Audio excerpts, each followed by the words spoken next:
तो welcome in this lecture जिसमें हम लोग कर रहे हैं एक्टिविटी 4.7 स्टैटिस्टिक्स 1 का एंड एक्टिविटी 4.8 कवर करने की कोशिश करेंगे। ठीक है, तो पहला क्वेश्चन एक बार वीडियो पॉज करके पढ़ के देखो।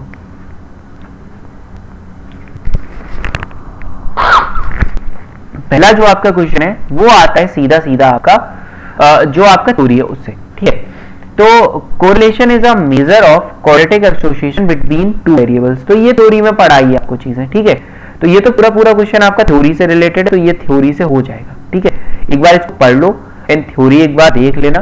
ठीक है, तो वहां से आपको सारी चीजें क्लियर हो जाएंगी। ठीक है, नेक्स्ट देखते हैं, choose the correct option about values taken by the correlation coefficient are. तो देखो मैंने आपको थ्योरी में बताया था कि जो आपका कोरिलेशन कोएफिशिएंट होता है वो हमेशा आपका, अभी यहां पे भी देख लो। ठीक है, थ्योरी छोड़ो, जो कोरिलेशन कोएफिशिएंट आपका होता है, ठीक है, जैसे COR से रिप्रेजेंट करते हैं, वो आपका -1 से तो बड़ा होता है, आर के और बराबर होता है, या फिर छोटा होता है 1 से। यानी कि या तो 1 हो सकता है या -1 हो सकता है, -1 से कुछ बड़ी वैल्यू हो सकती है, 0 भी हो सकता है, या फिर 1 से कुछ छोटी वैल्यू 0.5 0.6 हो सकता है इस टाइप का, या फिर 1 हो सकता है बस। ठीक है, then the relationship between covariance in correlation of two variables x and y।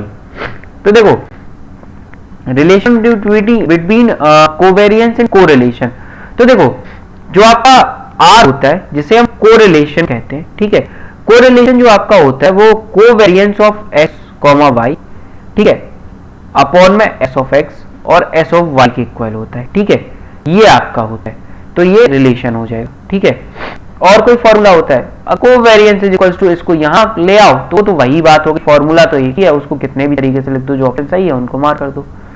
चौथा क्वेश्चन एक बार देखते हैं, suppose the value of the correlation coefficient between the two variable is 0.85 of negative का 0.85, then the linear association between them is. तो देखो क्या होता है जब कोरिलेशन, आपको डॉक्यूमेंट थ्योरी पढ़ लेना है एक बार, थ्योरी आपको सारा कुछ समझ में आ जाएगा। आपको यहां दोबारा से भी एक्सप्लेन कर रहा हूं क्वेश्चन के साथ में। अगर आपका जो कोरिलेशन है, ठीक है, कोरिलेशन है आपका, ठीक है, कोएफिशिएंट बिटवीन टू वेरिएबल्स, अगर वो नेगेटिव है, ठीक है, तो क्या होता है, अगर वो नेगेटिव होता है तो उनके बीच में जो लीनियर एसोसिएशन होता है वो स्ट्रॉन्ग हो जाता है। ठीक है, और अगर नेगेटिव है तो नेगेटिव होता है, तो स्ट्रॉन्ग एंड नेगेटिव होता है इस केस में। ठीक है, the covariance between two variables is positive, अगर कोवेरिएंस बिटवीन टू वेरिएबल है पॉजिटिव, ठीक है, ठीक है, मान लिया, तो क्या होगा उनके बीच में जो कोरिलेशन कोएफिशिएंट होगा वो क्या होगा, वो तो नेगेटिव वैल्यू ले ही नहीं सकता बिकॉज वो सारी तो पॉजिटिव होगी एंड मस्ट पॉजिटिव होना चाहिए। तो देखो जो दूसरा वाला ऑप्शन है कि must be positive, can not take negative values, दोनों ऑप्शन सही। If the sample variance between x and y is 45, sample variance of x is 36 and sample variance of y is 100, what is the sample correlation coefficient? Video pause करो and करके देखो इसको एक बार, 1 minute का time ले लो।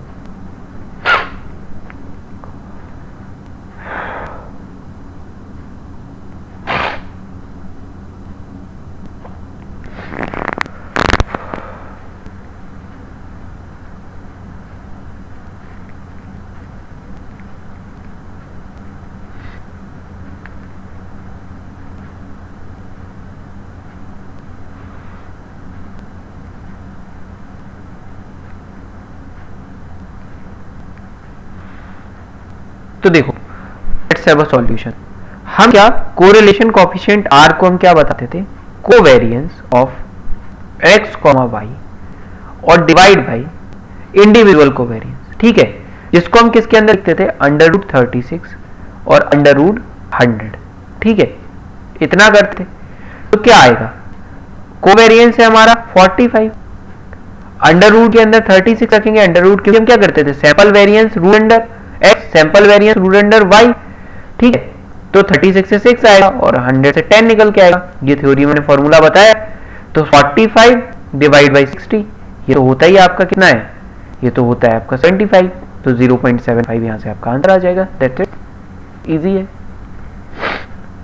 अगर मैं बात करूं R square is more than one option can be correct. R square is, तो आर स्क्वायर क्या होता है, the measure of proportion of the variable in the data set explain by the explanation variable.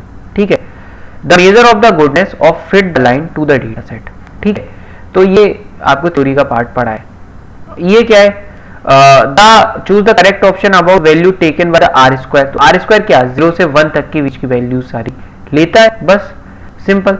अब देखो, the slope of the intercept of line of the bus fit between price and demand of electronics accessories in is 4 and 1 respectively.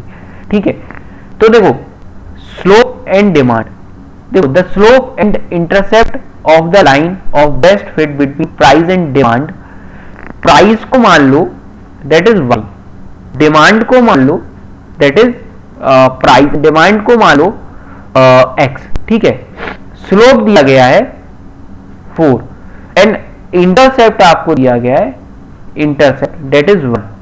आपको क्या लिखना है, best representation क्या होगा, best representation क्या होता है, y is equal to M X plus C, C is the intercept.